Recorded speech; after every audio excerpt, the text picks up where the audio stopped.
ভারতবর্ষের প্রধানমন্ত্রী নরেন্দ্র মোদীর ইংল্যান্ড সফর এবং তার ফলে স্বাক্ষরিত হলো বহু প্রতীক্ষিত সিটা।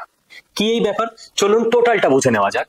সিটা এর ফুল ফর্ম হলো comprehensive economic and trade agreement, অর্থাৎ ভারত এবং ইংল্যান্ডের মধ্যে এখন ফ্রি ট্রেড এগ্রিমেন্ট, এই যে চুক্তি, এটা সই করা হয়ে গেছে।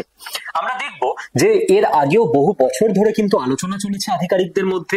যখন ঋষি সুনক ইংল্যান্ডের প্রধানমন্ত্রী ছিলেন সেই সময় হবে হবে করে অনেক আলোচনার পরও হয়নি। অবশেষে এবছরে 15 বার আলোচনার পর 2025-এ ফাইনালি নরেন্দ্র মোদীর ব্রিটেন সফরে স্বাক্ষর করা হলো সিটা। এর ফলে কি লাভ হবে ভারতের? এর ফলে যে বড় লাভ হবে, ভারতবর্ষের 99% পণ্য ইংল্যান্ডে কোনো ট্যারিফ লাগবে না। 0% ট্যারিফে ভারতবর্ষের যারা এক্সপোর্টার আছেন, রপ্তানি করেন, তারা রপ্তানি করতে পারবেন।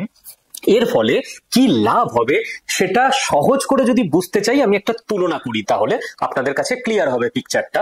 এই মুহূর্তে চীন এবং ইংল্যান্ডের বাণিজ্য হচ্ছে মোটামুটি $110 বিলিয়ন, আর ভারত এবং ইংল্যান্ডের বাণিজ্য হচ্ছে $55 বিলিয়ন, মানে ঠিক অর্ধেক। এখন গবেষকরা বলছেন যে নেক্সট 5 বছরে 2030-এর মধ্যে ইংল্যান্ড আর ভারতের বাণিজ্য পৌঁছে যাবে $120 বিলিয়ন, অর্থাৎ চীন যেখানে রয়েছে সেটাকেও ছাপিয়ে যাবে। এবং চীন কিন্তু আর খুব একটা এগোতে পারবে না, কারণ চীনের পণ্যকে এখন ইন্ডিয়ার পণ্য ইজিলি ইংল্যান্ডের মার্কেটে টক্কর দিয়ে দেবে, কারণ ওদের সঙ্গে ইংল্যান্ডের কোনো ফ্রি ট্রেড এগ্রিমেন্ট নেই। ওদের জিনিস বিক্রি করতে গেলে ট্যাক্স লাগবে, আমাদের জিনিস বিক্রি করতে গেলে ট্যাক্স লাগবে না। দ্বিতীয়ত, ইংল্যান্ড এখনো কিন্তু সারা পৃথিবীর ক্ষেত্রে একটা বড় পাওয়ার, বড় ইকোনমি। তো যে জিনিসটা আমাদের দেশে অনেক কম টাকায় বিক্রি হয়, সেই জিনিস কিন্তু ইংল্যান্ডের লোক তাদের পারচেজিং পাওয়ার মানে ক্যাপাসিটি অনেক বেশি থাকার জন্য অনেক বেশি দামে কিনতে পারে। তো তাদের ওখানে অনেক রিচ মার্কেট রয়েছে, যেটা ইন্ডিয়া পেয়ে যাবে। 3, আমাদের যে 5 আইজ আছে সারা পৃথিবীতে, 5 আইজ মানে 5টা ইংরেজ জাতির দেশ, ইংল্যান্ড, কানাডা, আমেরিকা, অস্ট্রেলিয়া এবং নিউজিল্যান্ড।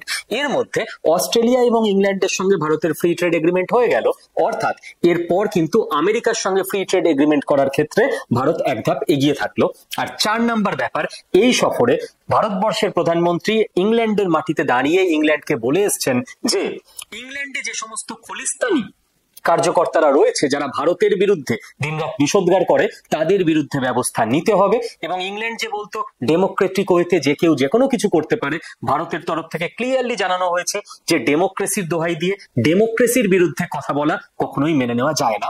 তো এই অনেকগুলো আপডেট, যেগুলো বিভিন্ন পরীক্ষার ক্ষেত্রেও খুব ইম্পর্টেন্ট হবে, পরপর জানিয়ে দিলাম এই শর্টসের মাধ্যমে। Thank you.